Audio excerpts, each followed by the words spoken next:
係大家好，琴日個市好靜啦，焦點其實中金再生啫，咁其實其他啲即係股份嚟講就唔係好特別咯。咁我期指嘅上落範圍好窄，咁就啲鋼股好翻啲，咁但係就即係江西銅嗰啲就即係炒完好高速地有啲壓力啦咁樣。咁另外比亞迪嗰啲就差翻啲。咁就美國方面即係琴日初頭出數據之後壓一轉，咁但係跟住呢就好快就唔係好特別啦，已經係咁啊。S&P 大概 around 1100度就即係頂住，咁啊今日朝頭早嗰段呢，就亞洲時間嘅表現又比預期中好，咁就亞洲市啊上咗少少啦，咁然之後 S&P 啊即係上翻1110嗰啲高位。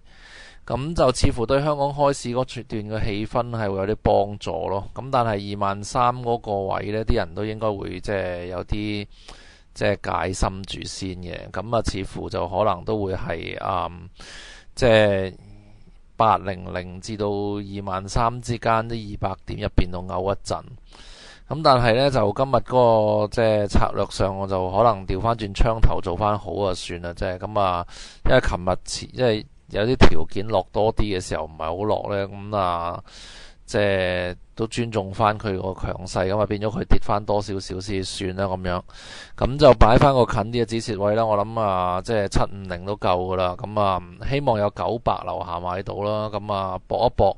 睇下佢會唔會再揚上去咯。開頭第一段希望喺23,000之前頂一頂先啦。咁啊琴日即係個美股咁靜，咁香港啲人都應該唔會話好進取，拱得好喐啩咁樣。咁啊照計即係希望喺中間位嗰度開到，咁然之後擺個750斬咁就算數。咁啊8-5點睇下，跟住有冇力水，忽然間揚多一陣上去啦。咁就目標都係231幾232啲位度啦。咁啊收市如果有23,000樓上，如果又唔去到232嘅話，咁啊可以即係揸住張長倉，即係過夜搏一搏啦。咁啊始終近期嚟講個走勢，即係次次掟落去都唔係好差，咁啊似乎都仲係夾上啲嘅機會比較大啲咯。咁所以今日個策略都係即係做翻好倉算啦咁樣。咁啊另外最後尾講一講中金再生嗰度，咁我覺得就即係股票咁啊，而家即係今日出咗個聲明之後，應該穩定翻啲啦。咁但係即係我諗個教訓，即係除咗話注碼之外呢，另外一樣嘢就係要小心，即係兵敗如山倒個問題。咁就唔可以將個心神淨係集中落個市場焦點嗰度，然之後其他嗰啲即係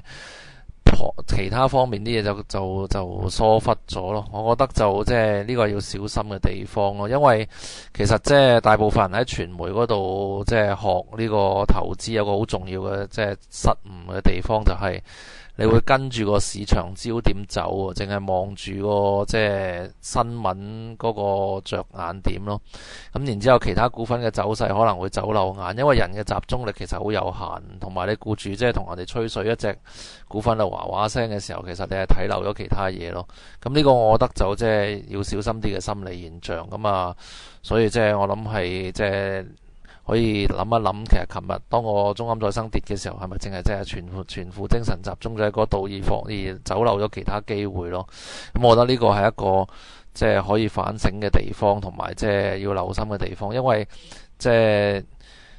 一隻股份佔個組合比重其實未必太大之下，而因為佢有個即係升跌比較急呢，就令到走漏咗其他嘢，咁啊好容易造成一個兵敗如山倒嘅問題，亦都其實即係佔咗上風之後變翻平水呢，其實唔係話好特別差嘅情況，唔需要因為咁樣而太過焦慮咯。咁所以我覺得就即係可以考慮翻，其實個股票嗰個教訓就即係注碼控制嘅啫。咁但係作戰上即係嗰個喺件事發生嘅時候，自己作戰嗰個模式呢係咪有即係影響到呢？咁其實反而係另一個值得留意嘅地方咯嚇。